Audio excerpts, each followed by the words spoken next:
Hello, everybody. Welcome to the lounge. Hope you're all doing well. I am on a trail that I'm not terribly familiar with. Hopefully, it goes somewhere. And that's because I'm not currently staying at my house. I'm in that awkward in between houses period where all my stuff is on a U-Haul and I'm waiting possession on the next house. But in the meantime, I thought I'd do a quick little topic video for you all, and this will be about the Israeli-Palestinian conflict. Why would I do this topic? Well, partially because I'm a glutton for punishment, but also I am a former Israeli, I am Jewish. This conflict was in the news recently, and I did promise several of you in the comments over the years that I would tackle it at least a little bit, so if you watch from here on end, I kind of assume that you care about my stupid opinion on this whole thing. So with that said, let's give you guys a lay of the land, because a lot of people discuss this but don't know the lay of the land. This right here is a map of Israel. Incidentally, that right there is where I used to live, a little city called Eilat on the Jordan and Egyptian border right at the tip of Israel. But over here is the Gaza Strip, and over here is the West Bank. Now, these two areas are Israeli occupied and controlled. However, mostly Israelis don't live there. They're largely occupied by a group of majority Arab, majority Muslim people known as Palestinians. And they live in a sort of second-class citizen kind of status. They're not citizens of Israel. However, the Israeli military can go in there at any time. They live under embargoes and all sorts of other problematic things. And a lot of them feel that they have a claim to at least their territories, but a lot of them feel they also have a claim to all of Israel as a whole. Same with Israel. There's a lot of Israelis who feel that they have a claim to all parts of Israel, no matter what they may be or why. And that's essentially is the problem with the Israeli-Palestinian conflict. On one hand, it's a conflict over land, but conflicts over land are not that complicated and should be ended relatively quickly. The problem here is that this is a religious conflict over land. Both groups, the Israelis and Palestinians, have a small minority of extremists who feel that they are religiously entitled to all this land, and they will not give up an inch during any negotiation. And so the two groups have been stuck indefinitely, with the possible solutions eluding everybody. Now, the two solutions you guys might hear about most in the media are the one and two state solutions. But I actually consider both of those solutions to be unworkable because nobody will ever agree to them. In the one state solution, Israel absorbs the Gaza Strip and the West Bank, and everybody there becomes an Israeli citizen. However, in Israel's parliamentary democracy type of system, that would mean that suddenly Arabs would form a majority of citizens in Israel and would gain majority control in a parliament that's very ethnically split. That's a pretty big problem in a country that was supposed to be the Jewish state and was supposed to be a majority Jewish nation. It would suddenly be Arab controlled, so you can see why the Israelis can never get on board with the one-state solution. The other potential solution is the two-state solution, where the Gaza Strip and the West Bank form their own sort of countries, and there would be borders that are solid, and they'd get control of all their lands completely, and that would be it.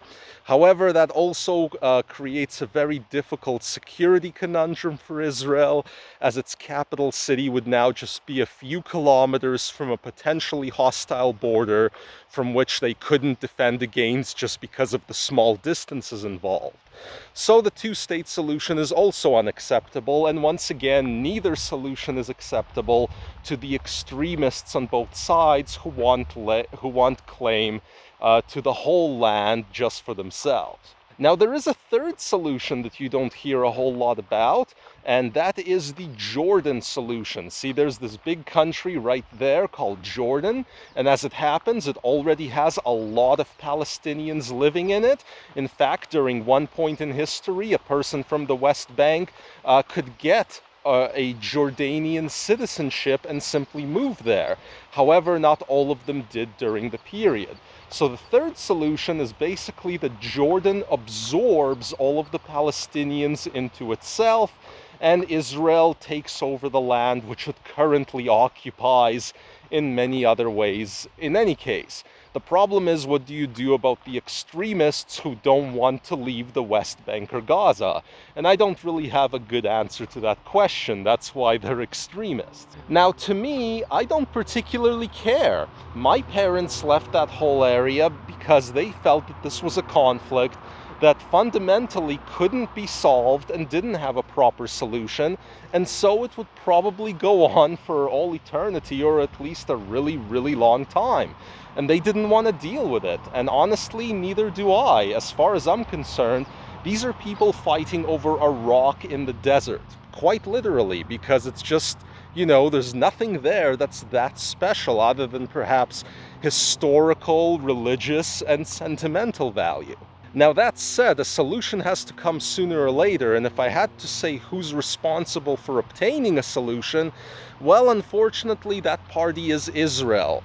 As the occupier that has the stronger military, really the only military, and has all of the power in the equation, they need to come up with a solution to the Israeli-Palestinian conflict. And the more decades this goes on, the longer it kind of drags and drags, the more the world will feel that Israel is responsible for finding a solution.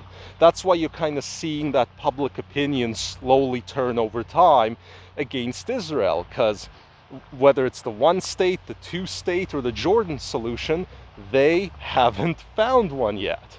Now, you might be thinking, this doesn't sound all that complicated, like really, you can't find a solution? But you may have never dealt with religious extremists before, of which there are many on both sides. If you kind of want a good view into all this, there's an old movie by the Super Size Me guy, Morgan Spurlock. It was called Where in the World is Osama bin Laden? The guy was looking for Osama bin Laden back when he was still alive, but granted, while he never found bin Laden, he did go into a whole bunch of regions of conflict in Israel and talk to people on the ground and get their perspectives on things. And that movie is brilliant. Like, you can even see the Egyptian revolution coming together in that movie before it actually happened. I'll try to link to this movie in the description. But if you watch it, it also goes to Israel and the Palestinian territories and tries to figure out people's views on the ground. And the overall impression you get is, man, these people are entrenched and nobody wants to go anywhere. And probably nobody will go anywhere. So one way or another, this conflict, unfortunately, is going to end in a bloody way. And one of the two sides is probably going to get wiped out, and that'll be the end of it. Or at least the end of it temporarily. So yeah, guys, that's kind of my view on the whole Israeli-Palestinian crisis. Just because I promised you guys that I would talk about it. So, hope you found that useful. If so, subscribe, hit that like button, and we'll see you all next time.